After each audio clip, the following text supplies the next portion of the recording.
안녕하세요. 좋은 하루 보내세요. 저희 채널이 마음에 드셨다면 좋아요와 구독 부탁드려요. 여러분의 응원이 힘이 된답니다. 자, 이제 실화를 하나 들려드릴게요.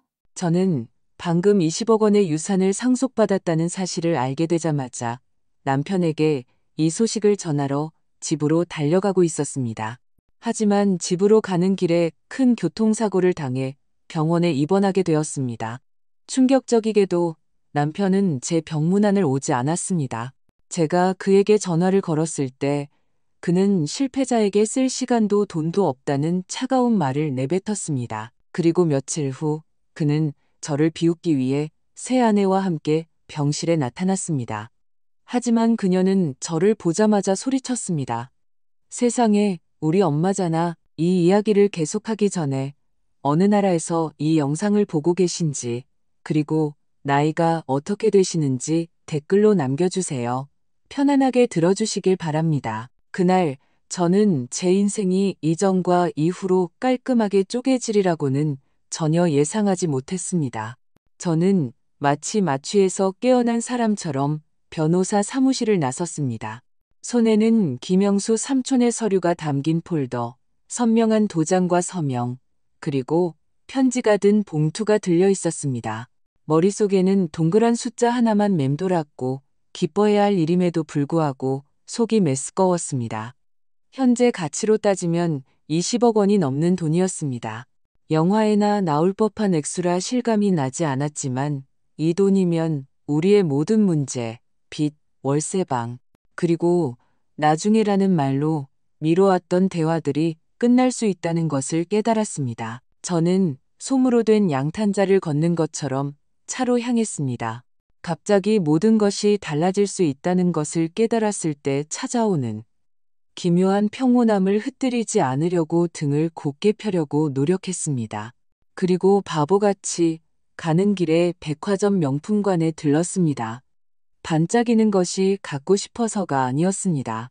제 나이쯤 되면 반짝이는 것으로 피로나 실망감을 치유할 수 없다는 것을 압니다. 그저 마른 말 대신 어떤 징표를 가지고 집에 돌아가고 싶었을 뿐입니다. 남편 준호를 위한 시계를 오랫동안 골랐습니다. 묵직한 브레이슬릿을 손가락으로 쓸어보았습니다. 그가 초조할 때 시계 용도를 딸깍거리는 모습, 기쁨을 감추려 할 때 침을 삼키는 그 익숙한 모습을 상상했습니다. 처음부터 다시 시작하자. 저는 생각했습니다. 이것은 건배사가 아니라 우리의 새로운 시작을 알리는 제스처가 될 거야. 시계를 사서 서류 및 가방 깊숙이 상자를 숨기고 차를 타고 나오면서 그에게 전화를 걸었습니다. 나 곧 도착해. 할 얘기가 있어. 그는 마치 남처럼 건조하게 대답했습니다. 나 작업실이야. 실험 중이라 바빠. 너무 큰 반응은 기대하지 마. 작업에 집중하고 있어. 저는 침을 삼키고 허공에 미소 지었습니다. 물감 범벅이 되어 배고픈 고양이보다 더 예민해져 있을 때에 그의 목소리, 톤을 잘 알고 있었습니다. 알았어.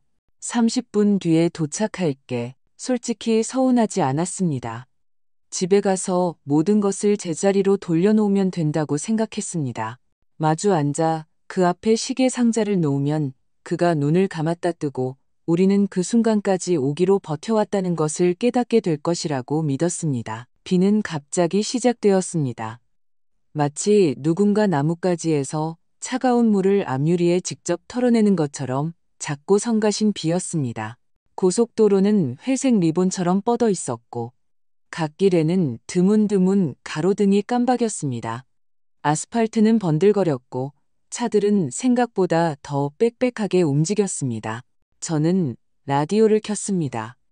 말로 생각하지 않고 그림으로 생각하기 위해 활기차고 가벼운 음악을 틀었습니다. 준호가 나를 어떻게 안아줄지, 우리가 마침내 한숨 돌리는 모습, 그리고 내가 준호 씨, 이제 우리에겐 모든 걸 할 수 있는 돈이 생겼어. 평범한 삶을 살 수 있게 됐어라고 말하는 장면을 상상했습니다. 그리고 제가 여고생처럼 미소 짓고 있다는 것을 깨달았습니다. 왼쪽 차선에는 옆면에 얼룩진 로고가 붙은 거대한 흰색 화물차가 달리고 있었습니다. 저는 그 차의 트레일러가 마치 들판에서 불어온 바람에 옆구리를 맞은 것처럼 흔들리는 것을 보았습니다. 마치 낯선 목소리의 쇳소리 같은 미세한 움직임이었습니다. 그리고 모든 것이 순식간에 일어났습니다. 바퀴 밑에 물, 브레이크, 젖은 고무의 날카로운 냄새, 그리고 화물차의 트레일러가 아코디언처럼 반으로 접히며 우리 차선으로 튀어나왔습니다. 헤드라이트 불빛이 갑자기 너무 가까워져서 라디에이터 그릴 위에서 빗방울이 떨리는 것까지 보일 정도였습니다. 저는 핸들을 오른쪽으로 확 꺾었고 차는 제 말을 들었지만 너무 늦었습니다. 단순한 소리가 아닌 몸속의 모든 것이 무너져 내리는 듯한 굉음이었습니다. 금속은 포일처럼 구겨졌고 유리는 산산조각 났으며 하얀 에어백이 얼굴을 강타하자 세상은 조각조각 부서졌습니다. 순간 모든 것이 슬로우 모션 영화처럼 보였습니다. 가방 속 시계 상자 뚜껑이 열리고 금빛 뱀 같은 브레이슬릿이 헤드라이트 불빛에 반짝이며 마치 살아있는 것처럼 대시보드를 따라 미끄러졌습니다. 저는 지금 저게 좌석 사이로 떨어지면 나중에 못 찾을 텐데라는 터무니없는 생각을 했습니다. 그리고 그것이 제가 붙잡을 수 있는 마지막 생각이라는 것을 즉시 깨달았습니다. 뜨거운 플라스틱 냄새, 입술에 묻은 피맛, 귓가에는 누군가 낡은 소라 껍데기를 귀에 댄 것처럼 윙윙거리는 소리가 들렸습니다.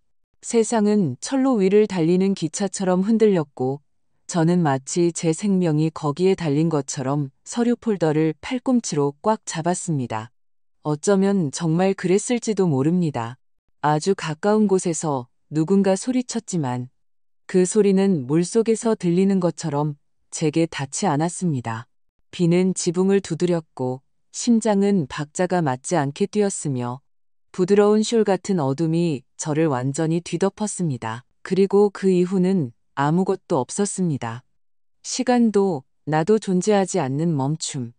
숨을 들이쉬기 전에 공허함만이 존재했습니다. 제가 정신을 차린 것은 마치 누군가 낡은 피아노의 한 건반을 손가락으로 계속 누르고 있는 듯한 단조롭고 끈질긴 기계음 때문이었습니다. 그 소리를 멈출 힘이 제게는 없었습니다. 소독약과 갓 닦은 바닥 냄새가 났습니다. 목은 바짝 말랐고 몸은 제 것이 아닌 것 같았습니다. 조금만 움직여도 어딘가가 쑤시고 당기고 찌르는 듯한 통증이 느껴졌습니다. 몸을 일으키려다 부질없는 짓이라는 것을 바로 깨달았습니다.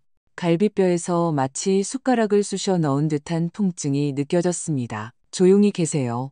점지만 확신에 찬 눈빛을 가진 간호사가 제 위로 몸을 숙였습니다. 저는 즉시 그녀의 말을 따랐습니다. 누워서 얕게 숨 쉬세요. 저는 최수진 간호사입니다. 곁에 있을게요. 저는 흩어진 생각들을 하나로 모으려 애쓰며 눈을 깜박였습니다. 무슨 일이었죠?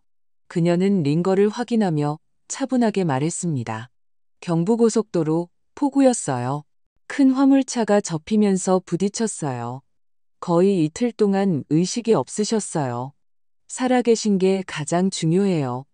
나머지는 고치면 됩니다. 이틀 동안이라는 말이 둔탁한 소리를 내며 제 안으로 떨어졌습니다. 저는 마치 남의 숨소리를 듣는 것처럼 제 호흡에 귀를 기울이다 숨을 내쉬었습니다. 남편은 준호 씨는 알아요? 최 간호사는 잠시 태블릿으로 시선을 돌렸습니다. 비상 연락처로 전화하고 메시지도 남겼어요. 아직 오지는 않으셨네요. 저는 이해하지 못할 때 짓는 표정으로 고개를 끄덕였습니다. 바쁘겠지 스스로에게 말했습니다.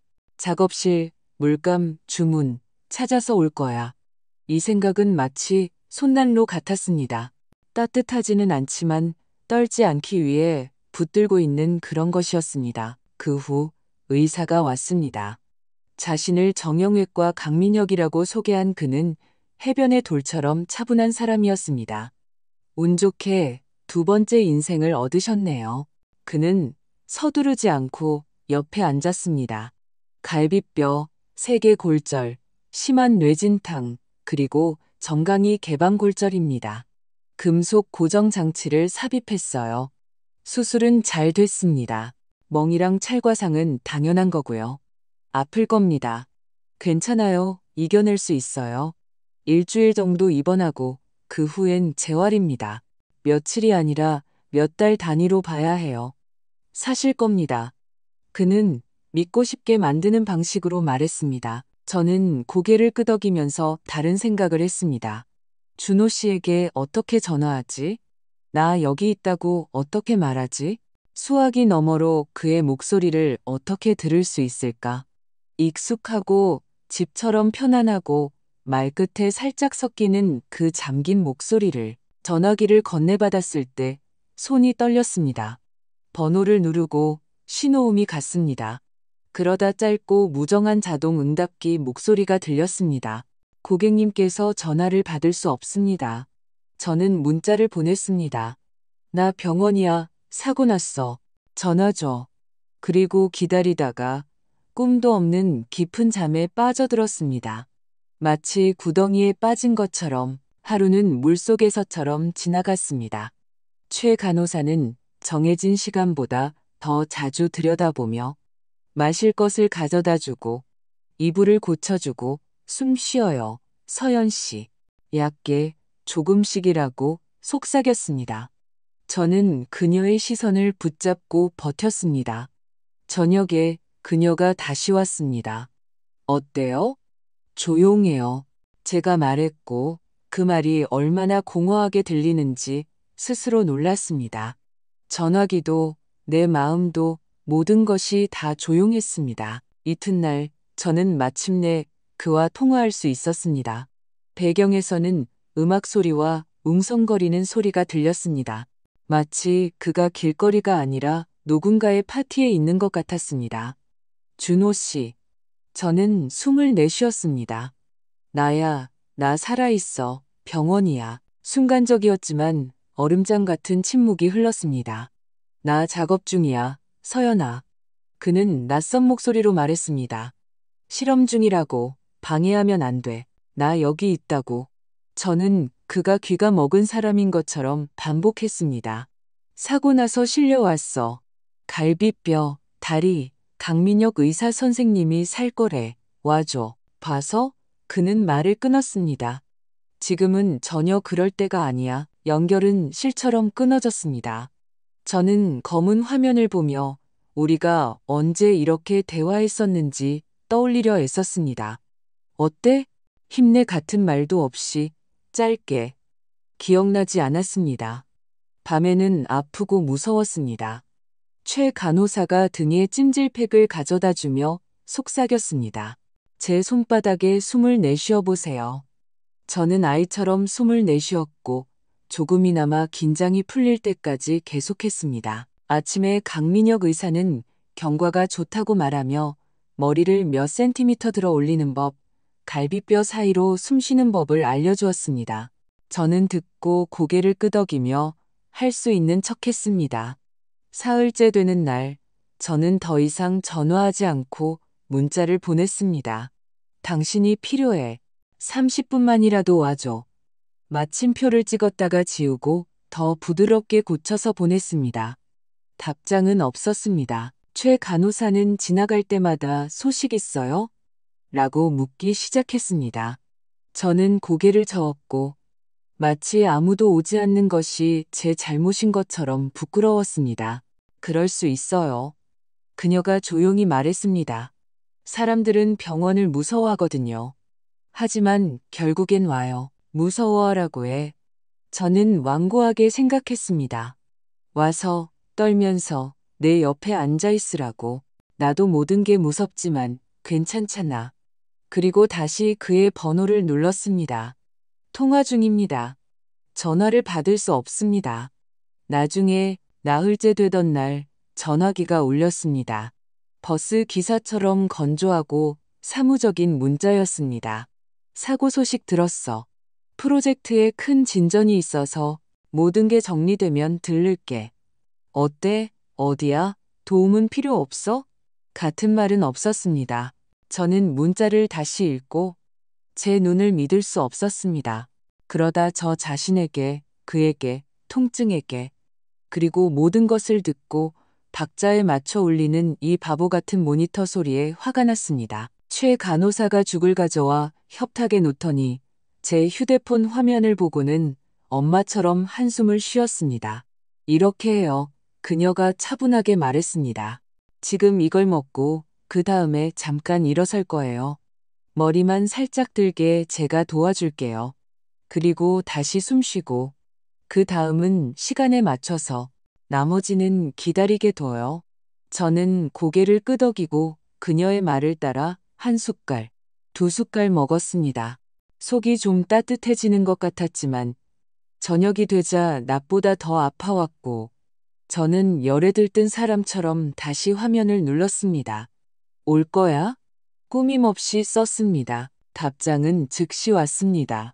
마치 그가 전화기를 손에 들고 제가 항복하기를 기다렸던 것처럼 서연아, 나 실패자한테 쓸 시간도 돈도 없어. 문제만 일으키잖아. 난 내 인생 살 거야. 저는 제가 이걸 소리내어 읽고 있다는 것을 바로 깨닫지 못했습니다. 목에 덩어리가 걸려 숨이 멎었습니다. 모니터의 삐소리가 새의 지저김처럼 빨라졌습니다. 최 간호사가 달려와 제 손을 잡았습니다. 따뜻하고 살아있고 진짜였습니다. 그녀는 그저 고개를 끄덕였습니다. 제가 여기 있어요. 저는 화면을 보며 생각했습니다. 이게 사실이라면 그럼 그때까지의 우리는 뭐였지? 그리고 도대체 어떻게 살아야 하지? 그 순간 전화기가 다시 떨렸습니다. 새로운 메시지, 그가 아니었습니다. 어떤 광고가 팝업으로 뜬 사소한 것이었지만 속이 얼어붙었습니다. 웃기지만 그 순간 저는 아마 그에게서 온 어떤 점 하나, 심지어 화난 닉이라는 답장이라도 기뻐했을 겁니다. 대신 침묵과 옆에 있는 기계들만이 부지런히 저의 지금 여기를 세고 있었습니다. 몇 시간 동안 정신을 잃었다가 다시 얇은 얼음 위를 걷는 것처럼 통증 위로 떠올랐습니다. 최 간호사가 물을 가져다 주고 베개를 고쳐주며 유심히 저를 쳐다봤습니다. 자, 다리에 박은 쇠조각만 필요한 게 아니에요. 머리도 차분해야 해요. 심리상담사 선생님을 부를게요. 40살쯤 되어 보이는 단정하고 안경을 쓴 여성이 왔습니다. 그녀의 목소리는 사람의 부산스러움을 멈추게 하는 힘이 있었습니다. 자신을 임상심리학자 윤지혜라고 소개했습니다. 옆에 앉아 위로의 말을 건네지 않고 그저 제가 말하도록 내버려 두었습니다. 그리고 저는 터져 나왔습니다. 처음에는 두려움, 수치심, 시간도 돈도 없다는 문자에 대해 말하다가 마치 둑이 터진 것처럼 모든 것을 쏟아냈습니다. 제가 그날 아주 큰 돈, 사람의 정신을 뒤흔들 수 있는 돈에 대한 서류를 가지고 집으로 가고 있었다는 사실에 대해서도 말했습니다. 삼촌의 편지에 대해 말하면서 그 말이 소리내어 어떻게 들리는지 스스로 겁이 났습니다. 그건 중요한 부분이에요. 윤지혜 씨가 조용히 말했습니다. 그리고 그 사실을 혼자 담아두고 계셨다면 많은 것이 이해가 되네요. 이런 순간에 사람들은 얼굴이 아니라 본성을 드러내죠. 섣불리 결론 내리지 마세요. 하지만 사실에 주의를 기울이세요. 사실이 공기처럼 간절했습니다. 제 눈빛을 읽은 최 간호사가 말없이 자신의 태블릿을 건넸습니다. 당신의 준호 씨가 어디서 자기 인생을 살고 있는지 한번 보죠. SNS를 열었습니다. 첫 번째는 갤러리 가온에서의 체크인이었습니다. 사진 밑에는 새로운 시작이라는 글이 있었습니다. 와인잔, 조명, 검은 옷을 입은 사람들의 등, 그리고 낯선 재킷을 입은 마치 남의 환갑잔치에 온 것처럼 잘 차려입고 살짝 아래에서 비웃는 듯한 표정의 내 남편 준호가 있었습니다. 옆에는 등이 곱고 너무나 익숙한 눈매를 가진 날씬한 흑발의 여자가 있었습니다. 크게 들리지는 않았지만 가슴속에서 성냥이 그어지는 소리가 났습니다. 전화는 걸지 않았습니다. 무슨 말을 할 수 있겠습니까? 실패자라는 말은 아직도 귓가에 맴돌았고 그것이 순간적인 화가 아니라 그가 이미 내리고 익숙해진 결론이라는 것을 깨달았습니다. 저는 오랜 친구, 언제나 갈게, 해결하자고 말해주던 미나에게 문자를 보냈습니다. 그녀는 바로 답장하지 않았고, 전화를 받았을 때는 저를 비껴가는 듯한 말투로 말했습니다. 차가 막혀, 일이 있어, 나중에, 제발. 그리고 저는 처음으로 그녀의 목소리에서 당황스러움이 아니라 두려움이나 죄책감 섞인 회피를 들었습니다. 다음 날 미나는 결국 왔습니다. 문가에 구겨진 꽃다발을 들고 서서 안절부절 못하며 눈을 이리저리 굴렸습니다. 너 괜찮구나. 그녀는 숨을 내쉬고는 화들짝 놀랐습니다. 아, 미안. 나 바보 같아. 솔직하게 말해. 제가 말했습니다. 그 사람 어떻게 된 거야? 그녀는 자리에 앉아 이야기했습니다. 우리 집에서 열렸던 작은 추모식, 촛불, 여름의 내 사진, 와인잔들. 서연이는 밝은 사람이었지. 그리고 새로운 자물쇠, 미안하지만 출입은 금지야.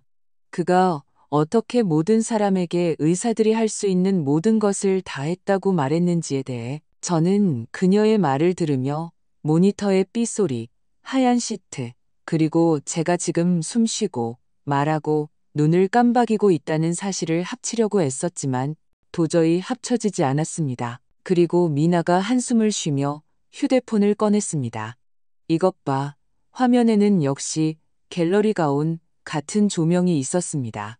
준호가 그 흑발 여성과 어깨를 나란히 하고 있었습니다. 공식적으로라는 글과 함께 공통의 지인들이 보낸 하트 이모티콘이 있었습니다. 손가락 끝이 차가워졌습니다. 그 여자아이는 단순한 검은 드레스를 입고 있었고 머리는 살짝 웨이브가 있었으며 그 얼굴에는 제 속을 뒤틀리게 하는 무언가가 있었습니다.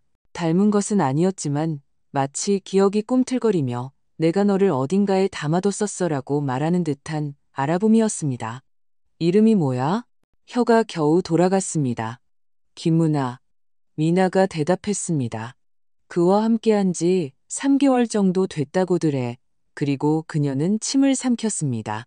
이미 구청에 혼인신고도 조용히 한 것 같아. 하객 없이 최 간호사가 부드럽게 휴대폰을 치우고 제 손목에 손을 얹었습니다.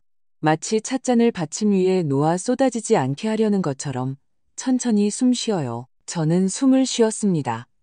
넷을 세고 멈추고 내쉬었습니다. 그리고 말했습니다. 변호사가 필요해. 당장. 저는 아침에 삼촌의 서류를 받아왔던 한동훈 변호사에게 전화했습니다. 그는 마치 기다렸다는 듯이 바로 받았습니다. 이서연 씨, 마침 제가 연락드리려던 참이었습니다. 그는 사무적인 목소리로 말했지만 그 깊은 곳에는 불안함이 묻어 있었습니다. 당신의 남편이 당신이 사망했다는 진술서와 함께 가장 가까운 친족으로서 재산 접근권을 요청하기 위해 찾아왔습니다. 그리고 혼자 온 것이 아니라 젊은 여성을 데려와 당신의 여동생이라고 소개하며 그녀도 지분 권리가 있다고 주장했습니다. 서류는 부드럽게 말해서 면밀한 검토를 견디지 못했습니다. 저는 여동생이 없어요. 저는 기계적으로 말하고는 제 생각에 걸려 넘어진 것처럼 물었습니다. 그녀 이름이 뭐였죠? 그의 말로는 은하라고 했습니다. 성은 하나를 댔지만 서류에는 다른 성이 적혀 있었습니다. 지금 확인 중입니다. 저는 눈을 감았습니다. 마음속에 나무 상자가 떠올랐습니다. 제가 오랫동안 선반 깊숙한 곳에 두었던 그 상자. 산부인과에서 받은 아기 팔찌, 아주 작은 모자, 사진 한 장. 눈물로 부은 눈을 한 소녀가 아기를 안고 있고 얼굴은 반만 보였습니다. 하지만 그것만으로도 충분했습니다. 그 상자는 작년 봄 준호가 대청소를 하면서 잡동사니가 공간을 숨막히게 한다고 투덜거릴 때 사라졌습니다. 그때 저는 신경 쓸 겨를이 없어 손을 내저었습니다. 이제 모든 것이 무서우리만치 단순한 그림으로 맞춰지고 있었습니다. 한 변호사님, 제가 말했습니다. 부탁드립니다. 이 은하라는 사람에 대해 깊이 파주세요. 그리고 내일 제 병원으로 와주세요. 그 사람도 올 것 같아요. 변호사님께서 직접 이 상황을 보셔야 합니다. 알겠습니다. 그가 짧게 대답했습니다. 통화 후 저는 오랫동안 눈을 감지 않고 누워 있었습니다. 윤지혜 씨가 와서 옆에 앉아 말없이 있다가 말했습니다. 당신은 지금 많은 사람들이 몇 년이 걸려도 못하는 일을 아주 용감하게 하고 있어요. 타인의 잔인함을 상황 탓으로 돌리는 것을 멈추고 행동을 보기 시작한 거죠. 생각보다 훨씬 어려운 일입니다. 만약 제가 틀렸다면요? 제가 물었습니다. 이 모든 게 우연이고 그냥 제가 아파서 이러는 거라면요? 그렇다면 사실들이 우리를 바로잡아 줄 겁니다. 그녀가 대답했습니다. 하지만 대비하는 것은 옳은 일입니다. 우리는 즉시 대비를 시작했습니다. 최 간호사가 병동 보안팀을 불러 안전을 위해 어떻게 할 수 있는지 물었습니다. 그리고 1시간 후 병실 구석 화분 뒤에 작은 카메라가 설치되었습니다. 영상까지 갈지는 몰랐지만 등 뒤에 벽이 생긴 것처럼 마음이 놓였습니다. 이제 준호를 그의 새로운 공식적인 삶에서 끌어내야 했습니다. 미나는 말없이도 이해하는 눈빛으로 저를 보았습니다. 내 전화기 써. 그녀가 말했습니다. 그 사람, 내 번호는 차단 안 했을 거야. 내 이름으로 문자 보내. 저는 히스테리 없이 짧고 핵심만 담은 단어를 오랫동안 골랐습니다. 유산에 대해 알고 있어. 서연 씨가 깨어나서 다 기억해. 자기 몫을 챙기고 싶으면 빠르고 조용하게 움직여. 그렇지 않으면 그녀가 입을 열 거야. 손가락이 떨렸지만 결국 전송 버튼을 눌렀습니다. 답장은 1분 만에 왔습니다. 단 3마디. 오늘 해결하지, 삭제해. 최 간호사가 화면을 보고 저를 쳐다봤습니다. 우리 둘은 같은 것을 깨달았습니다. 그들이 오고 있다는 것을. 아침은 병원 스케줄이 아닌 우리가 급조한 스케줄대로 흘러갔습니다. 최 간호사는 붕대를 확인하고 등이 아프지 않게 베개를 고쳐주고 머리를 빗겨주며 속삭였습니다.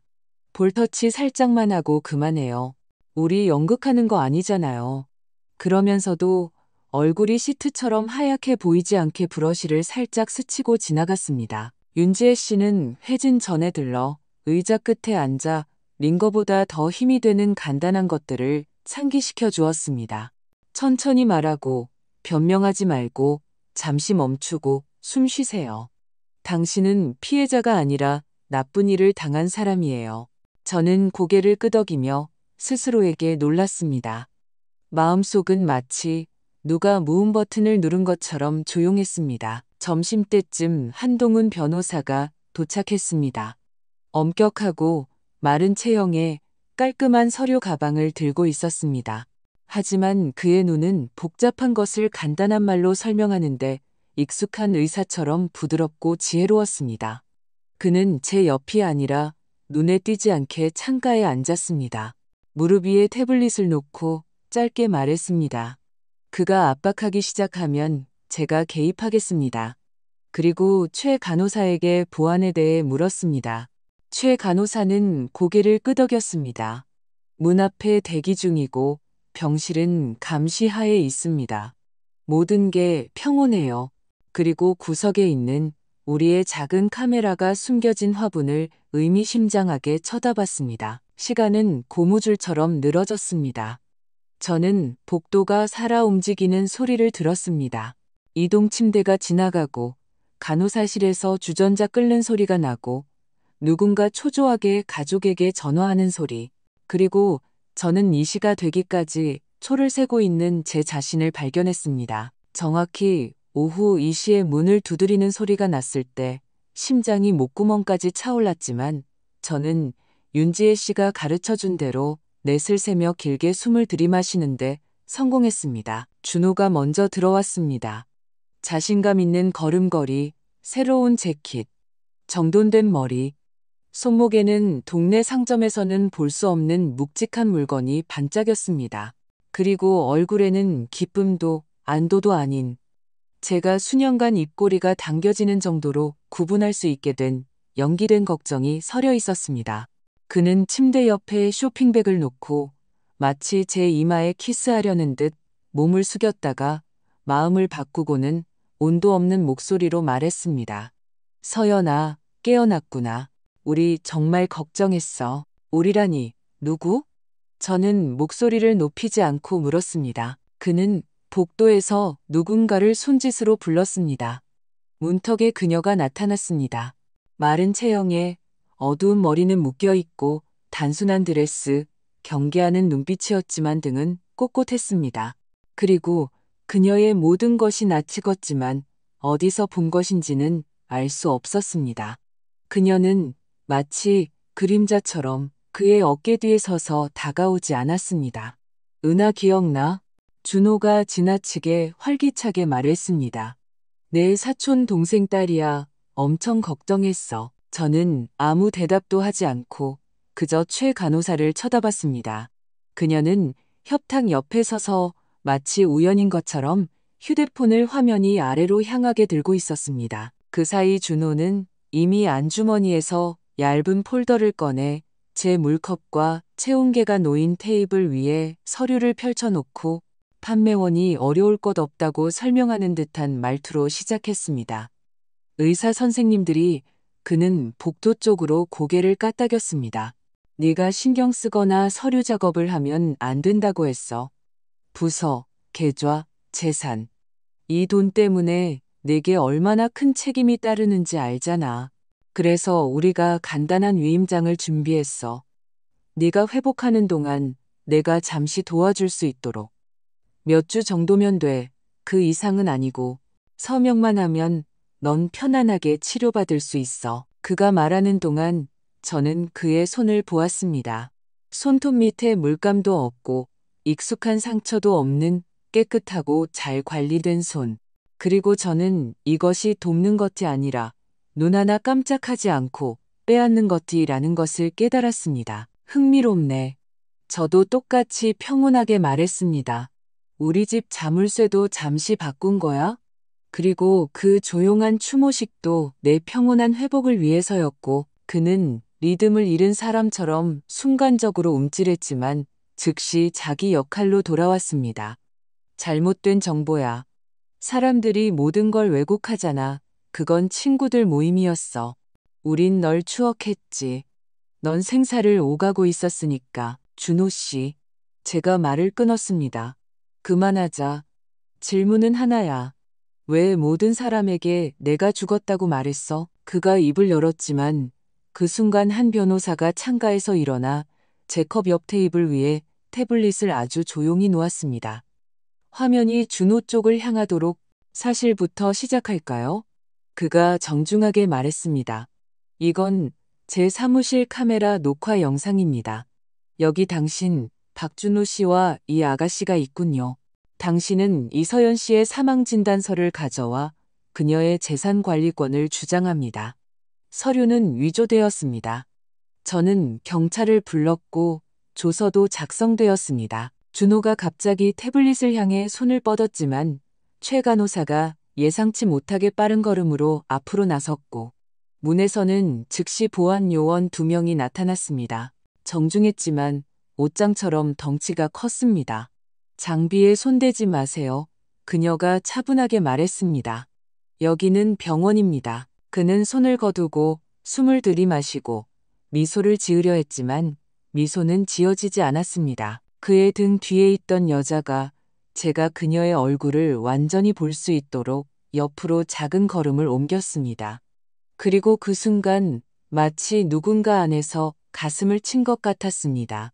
통증이 아니라 꿈속에서 겪는 것 같은 알아봄이었습니다. 이름은 기억나지 않지만 눈앞에 있는 사람이 누구인지는 확실히 아는 그런 느낌. 부드러운 이목구비, 아몬드 모양의 눈, 단호하면서도 혼란스러워 보이는 시선. 아주 깊은 곳에서 상처처럼 낡은 과거가 꿈틀거렸습니다. 서연아, 준호가 이미 더 딱딱해진 목소리로 다시 시작했습니다. 이건 다 변호사들 장난이야. 너한테 지금 해로워. 그만해. 제가 말했습니다. 먼저 네가 왜 나를 죽었다고 선언했는지 설명해.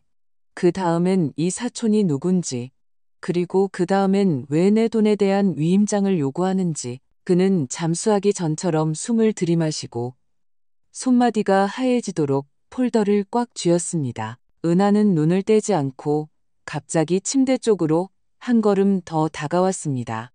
아주 조금, 반발자국 정도. 그녀의 입술이 떨렸습니다. 마치 제 이름을 부르려다 그 소리를 두려워하는 것 같았습니다. 그녀는 숨을 들이마시고 조용히 말했습니다. 세상에. 그녀가 속삭이고는 결심한 듯 저를 똑바로 쳐다보며 말했습니다. 이분, 우리 엄마예요. 병실은 링거줄을 따라 물방울이 떨어지는 소리가 들릴 정도로 조용해졌습니다. 준호는 움찔하며 은하의 팔꿈치를 잡아챘고 저를 보지 않은 채 미소 사이로 씩씩거렸습니다. 입 다물어. 우리 약속했잖아. 즉흥 연기는 없다고. 그녀에게서 손 떼세요. 최 간호사가 차분하지만 그의 손이 저절로 떨어지게 만드는 어조로 말했습니다. 여기는 병원입니다.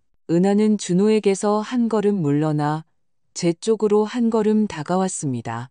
손가락이 하얘지도록 가방끈을 꽉 쥐었습니다.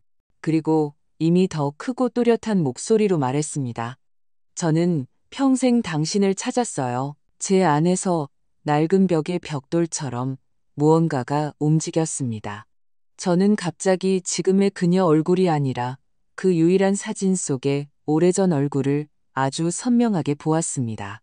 눈물 어린 눈을 한 10대, 팔에 안긴 작은 꾸러미. 그리고 제발 저를 기억해 주세요라는 사람을 꿰뚫는 듯한 그 절박함. 네가 어떻게 알아? 제가 조용히 물었습니다. 그러지 않으면 목소리가 떨릴 것 같았기 때문입니다. 그녀는 시선을 내리고 가방을 열어 모서리가 다른 작은 봉투를 꺼냈습니다. 안에는 세월의 흔적이 묻어나는 낡은 카드가 있었습니다. 손가락이 떨렸지만 제 손은 저절로 올라갔습니다. 그리고 사진 속 어린 시절의 제 눈꺼풀이 눈물로 달라붙은 것을 보았을 때, 엄마와 급하게 고쳐 입었던 그 우스꽝스러운 옷깃을 알아보았을 때, 저는 틀리지 않았다는 것을 깨달았습니다. 그녀였습니다. 그것은 제가 오래전에 없어졌다고 생각했던 선반 깊숙한 곳 나무 상자에 있던 바로 그 사진이었습니다. 그걸 어디서 구했어? 말은 멈춤을 거쳐 나왔습니다. 입양될 때 같이 받았어요. 은하가 말하고는 흐느끼며 재빨리 손등으로 눈물을 닦았습니다. 당신과 이어진 유일한 끈이었어요. 희망을 잃을 때까지 가지고 다녔어요.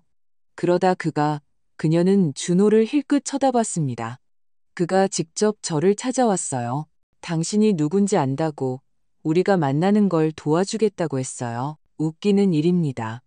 준호는 더 이상 미소 짓지 않고 이를 드러내고 있었습니다. 아픈 여자가 겨우 버티고 있는데 여기서 연극이나 하고 있군. 아가씨, 당신이 어떻게 조종당하고 있는지 안 보여? 여기서 조종하는 건 당신입니다. 한 변호사는 목소리를 높이지도 않았습니다. 그리고 다행히 그리 능숙하지도 않고요. 제 사무실 녹화 영상은 보존되어 있습니다. 여기 병실에서는 당신이 들어온 순간부터 비디오 감시가 진행 중입니다. 당신은 위조 서류를 가져왔고 아내를 사망했다고 선언했으며 그녀의 재산에 대한 접근권을 얻으려 했습니다. 이것은 더 이상 가족 간의 대화가 아니라 형사사건에 관한 것입니다. 준호는 그에게 그리고 다시 저에게 궁지에 몰린 동물처럼 빠르고 날카로운 시선을 던졌습니다. 서연아, 넌 이해 못해. 이건 다 널 위한 거야. 넌 지금 숫자를 다루면 안 돼. 트라우마 때문에 이름도 얼굴도 헷갈리고 있잖아. 내가 옆에 있잖아. 내가 다 해결할게. 저 사람들은 그냥 한몫 챙기려는 거야. 한몫 챙기려는 건 너야. 저는 숨을 내쉬었고 그 말이 얼마나 평온하게 나왔는지 스스로 놀랐습니다. 넌 자물쇠를 바꿨어. 넌 추모식을 열었어. 넌 잡동사니가 숨막힌다며 내 상자를 치웠어. 그러고는 내가 링거를 맞고 누워있는 동안 은하를 찾아내 결혼했지. 내 것이 아닌 돈에 기대려고. 그는 즉시 발끈했습니다. 그런 적 없어. 결혼은 합법적이야. 그리고 어쨌든 그 결혼은 무효입니다. 한 변호사가 차분하게 말을 끊었습니다. 당신은 이서연 씨와 혼인관계에 있었고 이혼하지 않았습니다. 그리고 위조, 사기, 부당한 자금 접근 시도 혐의도 있습니다. 저는 이미 경찰에 통보했습니다. 최 간호사가 문 쪽으로 고개를 끄덕였고 병동부안 요원들도 상황을 알고 있었습니다. 은하는 마치 동시에 춥고 더운 것처럼 우리 말을 듣고 있었습니다. 그녀는 침대에 거의 닿을 정도로 가까이 다가왔고 목소리는 완전히 어린아이 같아졌습니다. 저는 몰랐어요. 그는 당신이 저를 찾고 싶어 하지만 두려워한다고 했어요. 제가 그 사람 곁에 있으면 당신이 덜 무서워할 거라고요. 그녀는 준호를 곁눈질했습니다. 그러고 나서는 모든 게 빠르고 꿈처럼 진행됐어요. 당연히 빠르지.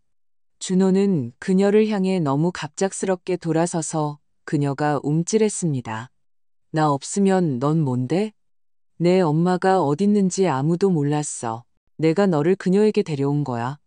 그런데 이제 와서 병실에서의 히스테리 때문에 마음을 바꾼다고? 그만해. 제가 말했습니다. 우린 끝났어. 그는 저를 향해 돌아섰습니다.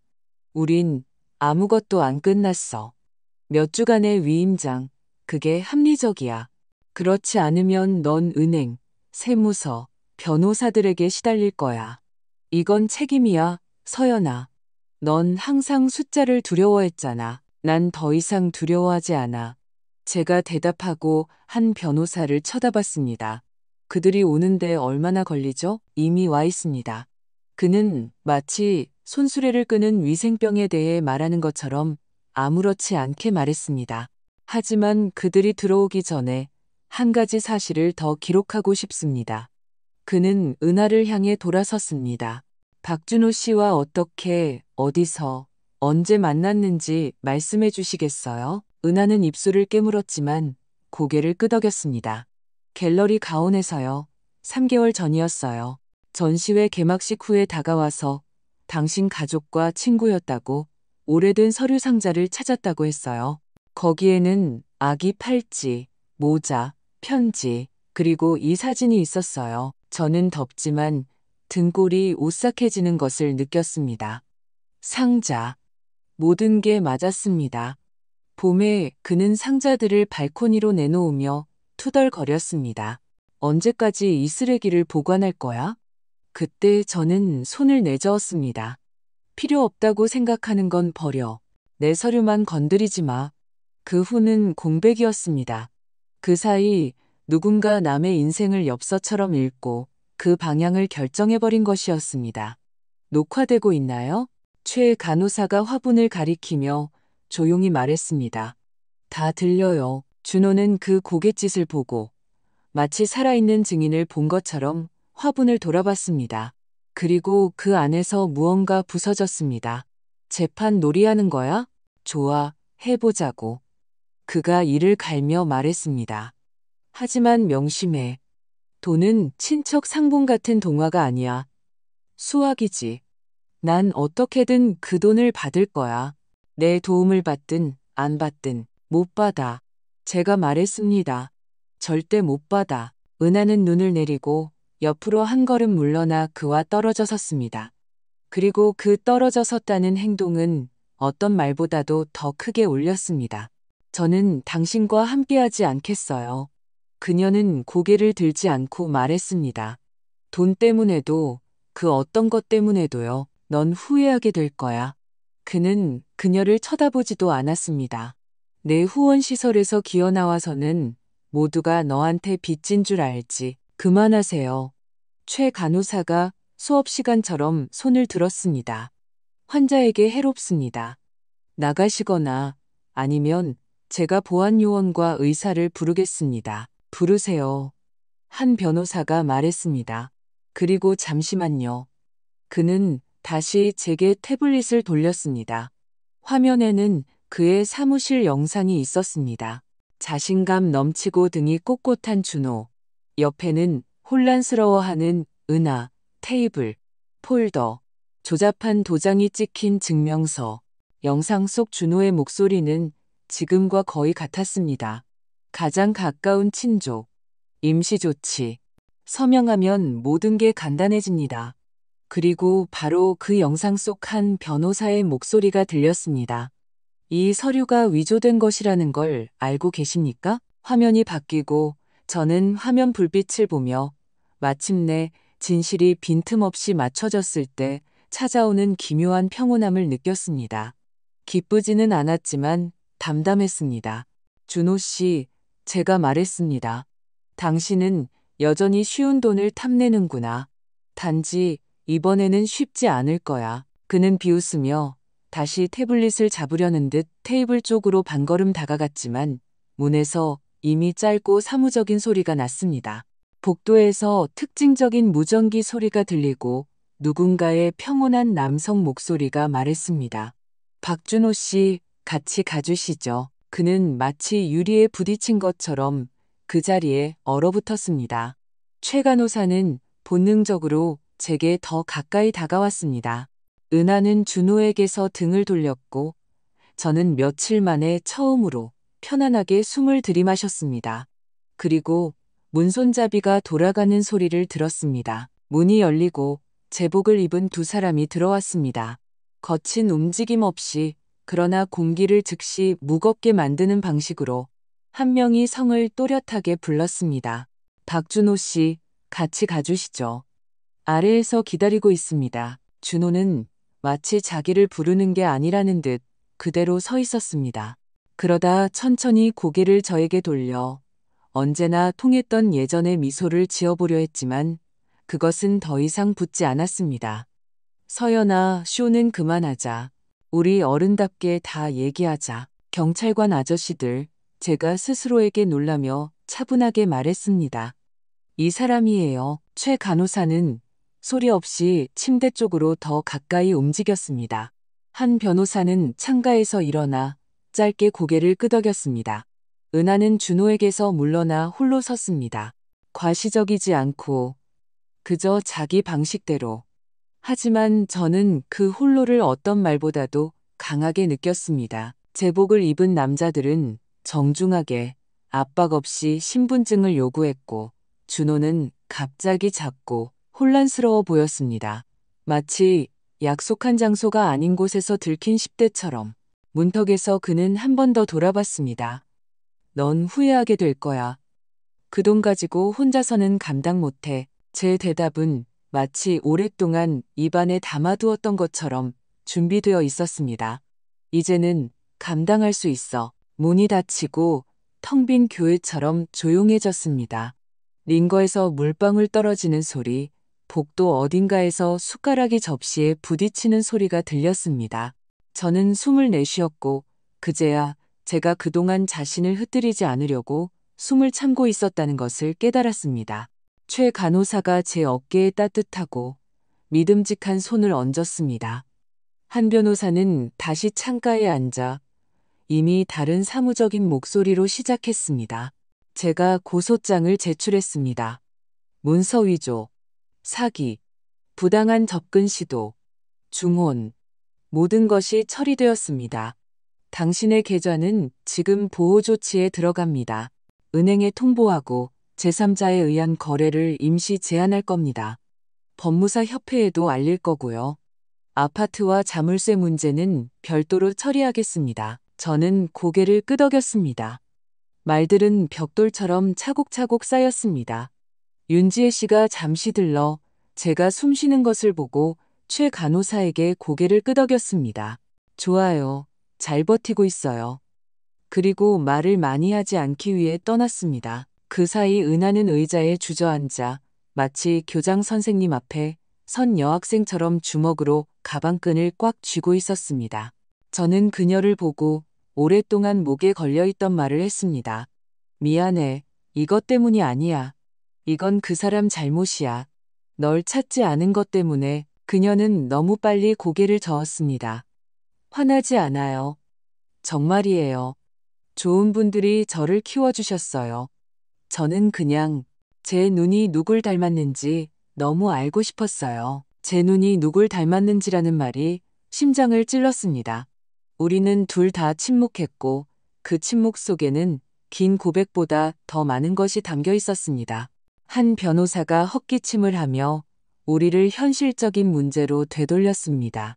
한 가지 더요. 이서연 씨, 삼촌의 유산. 액수가 큽니다. 어떻게 진행할까요? 저는 나중에 생각해 보겠다고 하지 않았습니다. 마음속에 이미 결정된 대로 말했습니다. 선언 없이 반반씩요. 은하에게 절반을 증여하는 것으로 처리해 주세요. 소란 없이 조용하게요. 은하가 뜨거운 것에 댄 것처럼 화들짝 놀랐습니다. 아니에요. 제발 지금 돈 얘기는 하지 마세요. 저 그것 때문에 온 거 아니에요. 알아. 제가 대답했습니다.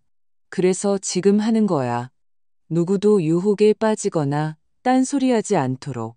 한 변호사님, 법적으로 맞게 준비해 주세요. 알겠습니다. 그가 짧게 말했습니다. 그리고 병행해서 유언장도 작성해 두시는 걸 추천합니다. 모든 걸 깔끔하게 해두기 위해서요. 그 후 며칠은 마치 책 여백의 메모처럼 흘러갔습니다. 짧은 문구들, 체크 표시, 작은 승리들. 강민혁 의사는 2cm 들어 올렸네요. 이미 위협입니다라며 왔고 갈비뼈 사이로 숨 쉬는 법, 봉합 부위가 덧나지 않게 돌아눕는 법을 가르쳐 주었습니다. 최 간호사는 보온병에 진한 육수를 담아왔습니다. 옆 병실 아주머니가 전해주셨어요. 빨리 나으시래요. 병동이 당신 없으면 심심하대요. 윤지혜 씨는 하루에 한 번 20분씩 들렀고 그 20분은 1시간보다 더 길게 느껴졌습니다.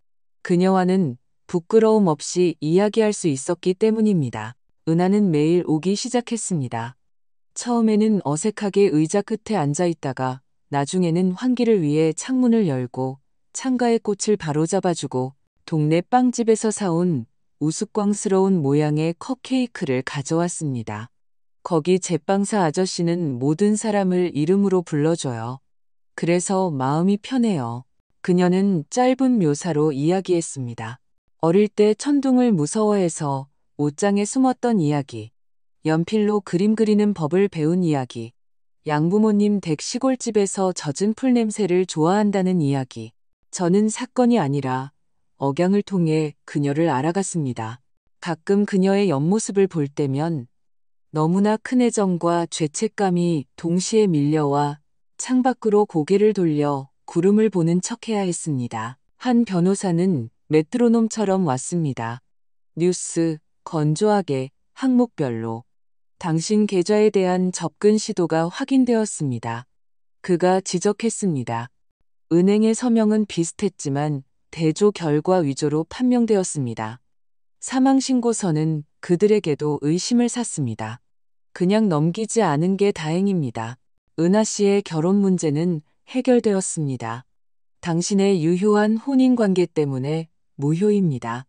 은하는 이 말을 들을 때마다 얼굴을 붉히고 고개를 숙였습니다.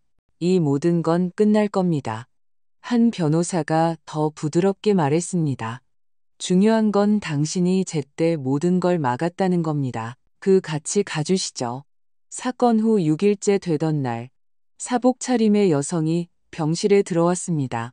보통 키에 차분한 눈, 신분증은 빠르게 스쳐 지나갔지만 또렷했습니다. 정혜인 형사. 그녀는 너무 가깝지도 멀지도 않게 앉아 증거물이라는 꼬리표가 붙은 투명 봉투를 테이블 위에 놓았습니다. 이서연 씨, 몇 가지 질문을 드려야겠습니다. 그녀는 압박 없이 시작했습니다. 덱을 수색했는데 의문스러운 점을 발견했습니다. 저는 봉투를 쳐다봤습니다. 안에는 약국 스티커가 붙은 작은 약병이 있었습니다. 스티커에는 제 성과 이니셜이 적혀 있었습니다. 등골이 오싹해지는 것을 느꼈습니다. 이게 뭐죠? 제가 물었지만 대답은 이미 목구멍에 걸려 있었습니다. 강력한 진정제입니다. 정 형사가 차분하게 말했습니다. 당신 이름으로 된 처방전으로요. 구매 날짜는 사고 3일 전입니다. 저희 정보에 따르면 당신은 의사에게 이런 약을 처방받은 적이 없습니다. 이웃들은 사건 발생 전 몇 주 동안 당신이 비정상적으로 피곤하고 멍해 보였다고 증언했습니다. 누가 처방전을 발급했고 누가 약을 수령했는지 조사 중입니다. 최 간호사가 조용히 제 손목에 손을 얹었습니다. 은하는 의자에 돌처럼 굳어 있었습니다. 저는 차, 커피, 모든 것이 눈앞에서 흐릿해졌던 저녁을 떠올리려 했지만 그럴 수 없었습니다. 제가 산 거 아니에요. 제가 쉰 목소리로 말했습니다. 부탁한 적도 없고요. 이해합니다. 정 형사가 고개를 끄덕였습니다. 그래서 직접 온 겁니다. 사고 전 마지막 며칠을 복귀해야 합니다. 무엇을 먹고 마셨는지, 누가 집에 접근할 수 있었는지, 그리고 그녀는 우리가 스티커를 다시 볼 수 있도록 봉투를 살짝 밀었습니다. 그리고 따로 이야기해야 할 부분이 하나 더 있습니다. 그녀는 시선을 들고 아주 조용히 말했습니다. 두렵지만 이 이야기는 단순히 돈 문제만은 아닌 것 같습니다. 형사와 대화한 후 저는 오랫동안 말없이 누워 숨을 새고 사고 전 마지막 며칠을 조각조각 떠올렸습니다. 누가 들어왔는지, 테이블 위에 무엇이 있었는지, 제가 어떻게 차를 우려냈고 왜 준호에게 잡동사니를 치우게 허락했는지. 하지만 기억은 필요한 부분에서 끊어진 실처럼 또 끊겼습니다.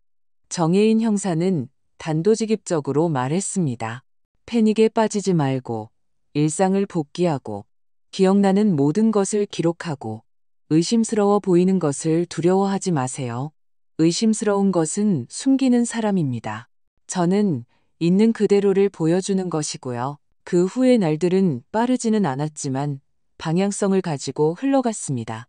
강민혁 의사는 그의 차분한 생존학교를 가지고 와서 옆으로 앉는 법, 갈비뼈가 아프지 않게 침대 가장자리로 옮기는 법을 설명하고 매 센티미터마다 칭찬해 주었습니다. 저는 정직하게 버텼습니다. 최 간호사는 정해진 시간 외에도 들러 집에서 만든 육수를 가져왔습니다. 이웃집 아주머니가 전해주셨어요. 그리고 먹어요. 힘이 필요하니까라는 병원에서만 느낄 수 있는 특별한 보살핌을 주었습니다. 윤지혜 씨는 약속대로 저를 지탱해 주었습니다. 숨을 쉬고 타인의 행동에 대해 변명하는 것을 멈추세요. 앞으로는 더 쉬워질 거예요. 하지만 바로는 아니에요. 그 사이 한 변호사는 우리를 서류의 요새로 둘러쌌습니다. 은행에 경고하고 위임장을 취소하고 고소장을 제출하고 접근을 보호했습니다. 아파트에는 임시 제한 조치를 걸고 자물쇠는 나중에 제가 손님처럼이 아니라 돌아갈 수 있을 때 처리하기로 했습니다. 그리고 가장 중요한 것은 제가 미루지 않기로 결정했던 것을 그와 함께 처리했다는 것입니다. 유산의 절반을 은하에게 증여하는 것, 그리고 어떤 우연한 친척도 나타날 수 없도록 새로운 유언장을 작성하는 것. 그는 법률 용어 없이 조심스럽게 설명했습니다. 저는 고개를 끄덕였습니다. 은하는 시험 보는 것처럼 조용히 앉아 매번 엄마, 그럴 의무 없어요라고 속삭였습니다. 그러면 저는 나는 누구에게도 아무것도 빚지지 않았어. 진실 외에는, 그리고 진실은 네가 내 딸이라는 거야 라고 대답했습니다. 두 번째로 태어난 지 6주 후 저는 마침내 퇴원했습니다. 맑고 코끝을 찡하게 하는 건조하고 차가운 공기가 있는 날이었습니다. 그리고 그것이 공평하게 느껴졌습니다. 마치 세상이 스스로 깨끗하게 시작하자고 말하는 것 같았습니다. 그 아파트로 돌아갈 수는 없었습니다. 마음으로도 서류상으로도. 그리고 바로 그때 최 간호사의 생각이 도움이 되었습니다. 양평에 있는 그 전원주택은 어때요? 집은 그대로 있잖아요.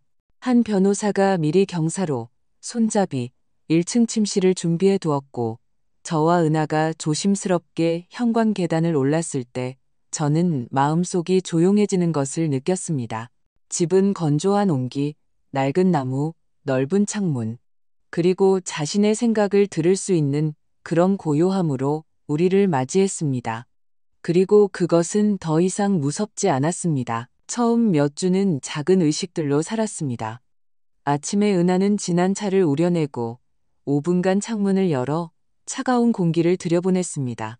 그러면 저는 쇼를 두르고 다시 걷는 법을 배우는 것처럼 발가락으로 우스꽝스러운 운동을 하며 매 걸음마다 감사했습니다. 낮에는 물리치료사가 와서 저를 침대에서 의자까지 그리고 다시 돌아오는 코스로 훈련시켰습니다. 날마다 좋아지네요라고 툭툭 내뱉는 그의 말이 이상하게도 난방기보다 더 따뜻하게 느껴졌습니다. 저녁에는 우리가 수년간 폴더에 모아두었던 김영수 삼촌의 편지를 읽었습니다. 그러면 쉼표 너머로 웃는 그의 목소리가 들리는 듯했습니다. 서연아, 어떤 나이에 시작하든 두려워하지 마. 윤지혜 씨는 영상통화로 전환했습니다. 친밀함을 서두르지 마세요. 곁에 있어 주세요. 각자의 방, 함께하는 산책, 함께하는 식사. 그것으로 충분합니다. 나머지는 따라올 거예요. 저와 은하는 그렇게 했습니다. 일요일에는 영화의 날을 정했고, 목요일에는 요리 실험을 했습니다. 우리 둘 다 서투르게 샐러드를 썰다가 결국에는 웃었습니다. 무엇이 나왔는지는 중요하지 않았고, 함께 했다는 것이 중요했기 때문입니다. 가끔 우리는 길고 어색하지 않은 침묵을 지켰고 그 침묵 사이에서 이전에는 없었던 고든 실이 팽팽하게 당겨지는 것 같았습니다. 돈 문제에 대해서는 한 변호사가 깨지기 쉬운 그릇을 다루듯 계속해서 처리했습니다. 보고서, 세금 고지서, 자선단체에서 온 첫 편지들. 그는 모든 것을 걸러내고 제가 서명해야 할 것만 가져왔습니다. 저는 제 안에서 탐욕도 두려움도 아닌 오히려 차분한 의무감을 느꼈습니다. 이왕 내게 온 것이라면 이 수많은 영을 살아있는 무언가로 바꿔야 한다고. 우리는 한 변호사와 함께 삼촌을 기리는 재단 아이디어를 구상했습니다. 혼자가 된 젊은 엄마들을 돕는 것. 그 부분에서 저는 바보처럼 눈물이 핑 돌았습니다. 인생은 때때로 말문이 막히는 방식으로 빚을 갚아주기 때문입니다. 가장 불안하면서도 동시에 중요했던 일 중 하나는 은하의 양부모님과의 만남이었습니다. 저는 미리부터 두려웠습니다. 그들의 비난이 아니라 제 자신의 죄책감을 견디지 못할까 봐서요. 하지만 김 선생님 부부는 은하가 묘사한 그대로였습니다. 친절하고 소박하고 따뜻한 손과 차분한 말투를 가진 분들이었습니다. 우리는 부엌에 앉아 두꺼운 머그잔에 담긴 차를 마셨고 사모님께서 조용히 말씀하셨습니다. 우리는 항상 당신이 직접 손을 잡아줄 준비가 될 때까지 우리가 그녀의 손을 잡아준다고 생각했어요. 우리는 경쟁하는 게 아니에요. 곁에 있을 겁니다. 그리고 저는 마치 맞지 않는 재킷을 벗은 것처럼 마음이 가벼워졌습니다. 우리는 휴일, 함께하는 여행, 그리고 의무 없는 만남을 약속했습니다. 올 수 있는 사람은 오고, 피곤한 사람은 쉬고, 집은 목소리로 가득 찼고, 고요함은 공허하지 않고 따뜻해졌습니다. 수사에 관해서 정 형사는 사소한 일로 귀찮게 하지 않고 조심스럽게 전화했습니다. 실마리를 따라가고 있습니다. 처방전을 확인 중입니다. 약국 카메라를 요청했고 의사도요. 저는 듣고 마음을 다잡았습니다. 이것은 이미 그들의 일이고 제 일은 살아가고 무너지지 않는 것이라는 것을 이해했기 때문입니다. 가끔 꿈을 꿨습니다. 제 부엌에 서서 컵을 드는데 차 냄새가 아니라 달콤하고 끈적한 냄새가 나고 한 모금 마시자 세상이 흔들리는 꿈. 저는 심장이 두근거리며 잠에서 깼습니다. 은하가 물을 가져왔습니다. 우리는 숨이 고르게 될 때까지 말없이 손마디를 잡고 앉아 있었습니다. 봄은 눈에 띄지 않게 찾아왔습니다. 정원의 눈은 울타리 쪽으로 녹아내렸고 현관지붕에서는 마치 집에 메트로놈이 있는 것처럼 물이 뚝뚝 떨어졌습니다. 그리고 저는 처음으로 목발 없이 2계단을 걸었습니다. 천천히, 하지만 혼자서. 그리고 그것은 스스로에게 케이크를 사주고 싶은 작은 승리 같았습니다. 은하는 아이처럼 기뻐하며 휴대폰으로 촬영했고 저는 올리지 마 라고 쏘아붙였습니다. 그녀는 웃으며 나만 간직할 거야 라고 말했습니다. 바로 그런 조용한 저녁. 우리가 부엌에서 오이무침에 부추를 많이 넣어야 하는지 아니면 입맛에 맞게 넣어야 하는지 논쟁하고 있을 때 한 변호사에게서 전화가 왔습니다. 그의 목소리는 평온했지만 저는 그 이면을 듣지 못할 만큼 그를 잘 알지 못하는 게 아니었습니다. 이서연 씨, 놀라게 하려는 건 아니지만 경고 차원에서 말씀드립니다. 내일 구속적부심이 있습니다. 박준호 씨를 전자발찌를 채워 가택연금으로 풀어줄 것 같습니다. 변호사들이 그가 예술가이고 사회적 유대관계가 있으며 혐의가 확정되지 않았다고 주장하고 있습니다. 저희도 검찰도 반대 의견을 냈지만 어떤 결과에도 대비하셔야 합니다. 목이 말랐습니다. 저는 은하를 쳐다봤습니다. 그녀는 눈을 떼지 않고 저를 보고 있었습니다. 마치 말과 눈으로 같은 것을 듣고 있는 것처럼. 만약 그가 풀려난다면 한 변호사가 계속했습니다. 대화를 시도하기 위해 당신에게 찾아올 수 있습니다. 공통의 지인을 통하거나 직접적으로요. 문 앞에는 이미 경비를 세워뒀습니다. 파출소와도 연락을 취해뒀고요. 하지만 당신이 집에 계셔야 합니다. 내일은 외출하지 마시고 휴대폰을 가까이 두세요. 그는 잠시 침묵했다가 사물의 이름을 제대로 부를 줄 아는 사람처럼 덧붙였습니다. 그리고 약국에 대한 답변이 왔습니다. 녹화 영상이 있습니다. 그 처방전으로 결제한 사람은 쉽게 식별됩니다. 제가 형사와 통화한 후에 불필요한 충격을 주지 않기 위해 링크를 보내드리겠습니다. 힘내세요. 우리는 전화를 끊었고 집안은 벽시계가 매초를 잡는 소리가 들릴 정도로 조용해졌습니다. 은하가 제 어깨에 손바닥을 얹었고 그 접촉만으로도 저는 산산조각 나지 않을 수 있었습니다. 저는 천천히 창가로 걸어가 커튼을 젖혔습니다. 정원은 검고 평화로웠습니다. 불빛도 움직임도 없었고 여전히 창문을 열어뒀기 때문에 입에서 나오는 하얀 입김뿐이었습니다. 우리는 집에 있어. 제가 소리내어 말했습니다.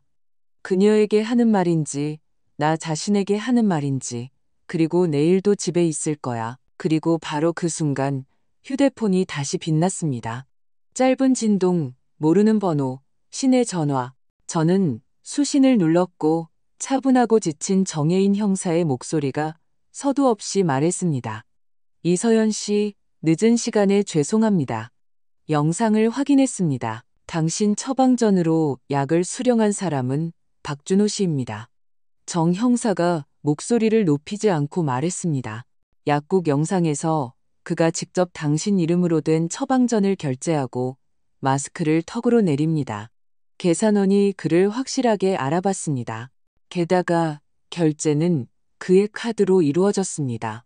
이것은 절차에 따라 확정하겠지만 당신이 아셔야 할 것 같아서요. 당신은 아무 관련이 없습니다. 전화 후 우리는 거의 대화하지 않았습니다. 각자의 머릿속에서 각자의 소음이 들렸습니다. 그저 부엌에 앉아 차가 식을 때까지 그리고 식당의 시계가 초를 세는 소리를 들었습니다. 밤은 가로등 없는 긴 길처럼 지나갔고 아침에 한 변호사가 다시 전화했습니다. 법원으로 가는 중입니다. 가택연금이 결정되면 당신은 경비와 파출소의 경고가 준비되어 있습니다. 구치소에 남게 되면 몇 주간 한숨 돌릴 수 있을 거고요. 저와 은하는 아무데도 가지 않고 교회처럼 조용하고 느긋하게 집안을 돌아다녔습니다. 저는 제 운동을 했고 그녀는 물을 끓였습니다. 그리고 우리 각자는 전화를 기다리지 않는 척했습니다. 점심때쯤 전화가 왔습니다. 한 변호사는 피곤하지만 안도의 한숨을 쉬었습니다. 변호인 측은 전자발찌와 가택연금을 요청했습니다. 법원은 기각했습니다. 구치소에 남게 됩니다. 약물과 위조 서류에 대해 검찰이 혐의를 추가했습니다. 수사는 계속됩니다. 저는 침대 가장자리에 앉아 며칠 만에 처음으로 등받이에 기대지 않고 그냥 앉아있는 것을 허락했습니다. 은하가 갈비뼈를 다치지 않게 조심스럽게 저를 안아주며 말했습니다. 우리는 집에 있어 저는 고개를 끄덕였습니다. 그것이 오늘의 가장 중요한 말이었기 때문입니다. 그 후로는 서류와 사람의 주들이 이어졌습니다. 형사는 압박 없이 사무적인 질문을 가지고 몇 번 더 찾아왔습니다. 우리는 그녀와 함께 누가 들어왔고, 누가 전화했고, 누가 차를 마셨으며, 그날 저녁 테이블 위에 무엇이 있었는지, 한 걸음 한 걸음 연대기를 맞춰 나갔습니다. 최 간호사는 이미 친구처럼 들러 만두와 그녀의 간호사 소식들을 가져왔습니다. 제가 제 지팡이에 대고 저리가 혼자 갈 거야 라고 쏘아붙이는 것을 보고 조용히 웃었습니다. 강민혁 의사는 일부 봉합사를 제거하고 칭찬했습니다. 끈질기시네요. 이서연 씨. 그의 평온함은 어떤 약보다도 더 진정 효과가 있었습니다. 윤지혜 씨는 영상통화로 저에게 기억과 다투지 말라고 가르쳤습니다. 기억은 장면이 아니라 냄새, 소리로 돌아올 거예요. 서두르지 마세요. 돈 문제에 대해서는 우리가 결정한 대로 모든 것을 처리했습니다. 한 변호사는 은하에게 절반을 증여하는 것을 정리했습니다. 발표회나 화려한 폴더 없이 그저 서명, 증인, 그리고 평온한 연설. 그는 또한 김영수 삼촌을 기리는 재단 서류를 가져왔습니다.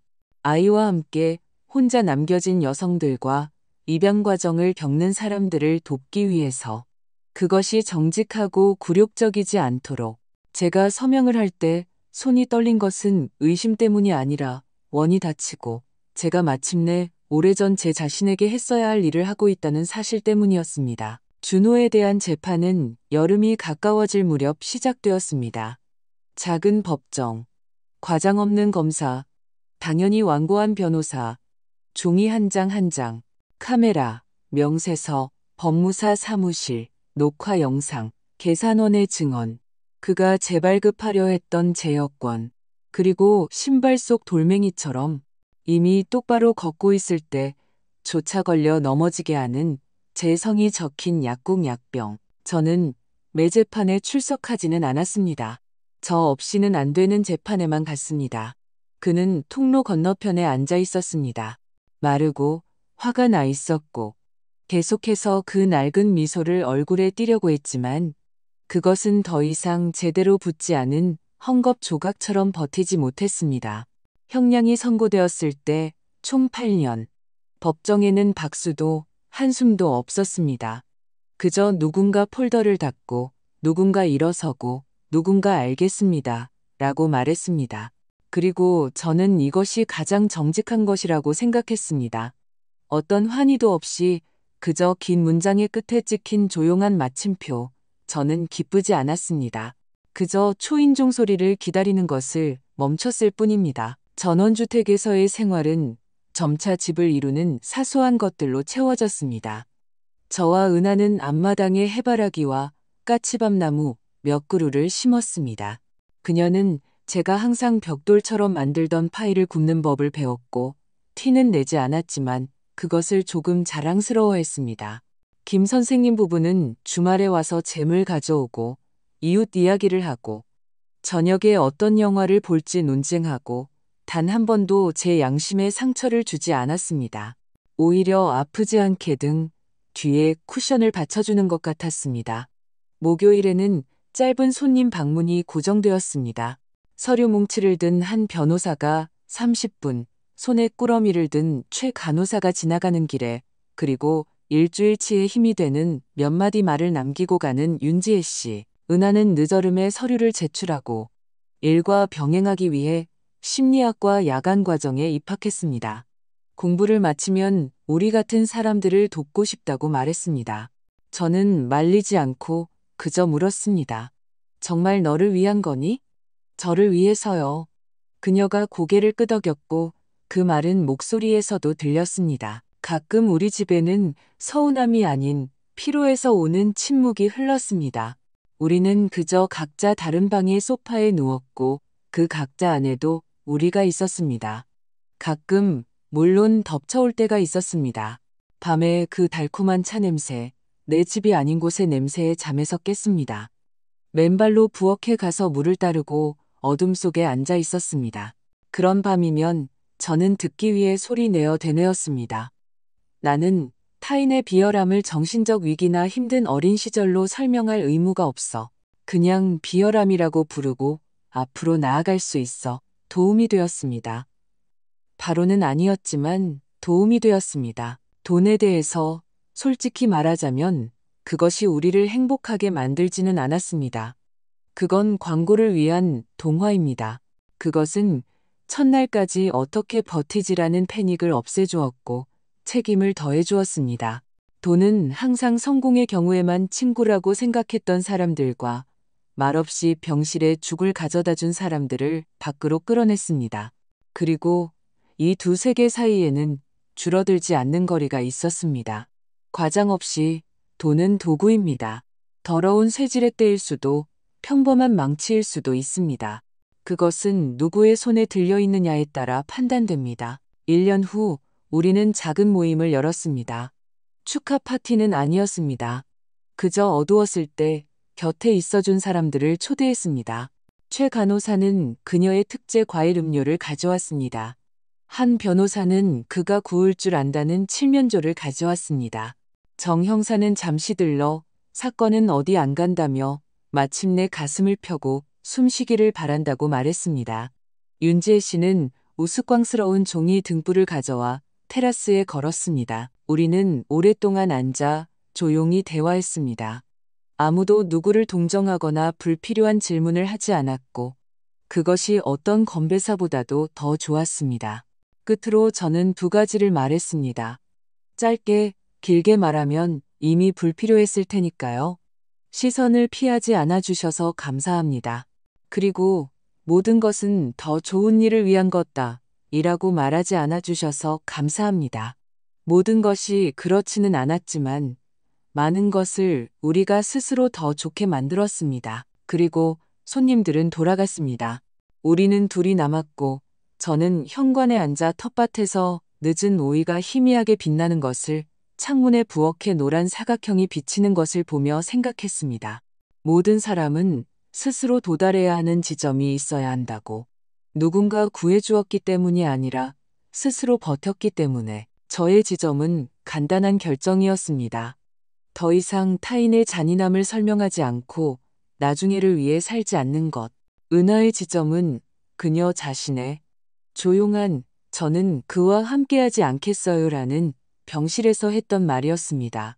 삼촌의 지점은 그 편지, 돈은 단지 도구일 뿐이라고 썼던 것이었습니다. 우리 모두는 이 이야기에서 각자의 선택을 했고 그 선택들로 새로운 삶이 만들어졌습니다. 저의 교훈은 저녁 수프처럼 평범했습니다. 불을 0의 개수로 측정하지 마세요. 사람들을 보세요. 당신이 하나, 둘, 셋을 세며 숨 쉴 때 당신의 손을 잡아준 사람이 바로 당신의 사람들입니다. 나머지는 머물러 달라고 설득하지 않으면 스스로 떠나갈 겁니다. 그리고 만약 살아남을 만큼 운 좋게 넘어졌다면 천천히, 하지만 스스로 일어나세요. 그리고 누구에게도 당신의 서명을 남의 폴더에 넣을 권리를 주지 마세요. 저와 은하는 앉아 침묵하며 똑같이 숨을 쉬었습니다. 그것이 우리의 새로운 시작이었습니다. 탕파르 없이, 영원한 약속 없이 내일을 위한 간단한 일들과 함께 장미를 심을 흙을 사고 첫 신청건에 대해 재단에 전화하고 김 선생님 부부에게 편지를 마저 쓰는 것. 어떤 동화도 없이 그저 집, 창문의 불빛, 그리고 곁에서 들리는 조용한 목소리, 엄마, 추워요, 집으로 들어가요. 이 이야기를 끝까지 들어주셔서 감사합니다. 댓글에 몇 살이신지, 어디서 오셨는지 남겨주세요. 저희는 누가 저희를 보고 있는지 아는 것이 중요합니다. 좋아요를 누르고 채널을 구독해주세요. 앞으로 더 많은 실제 삶의 이야기가 기다리고 있습니다.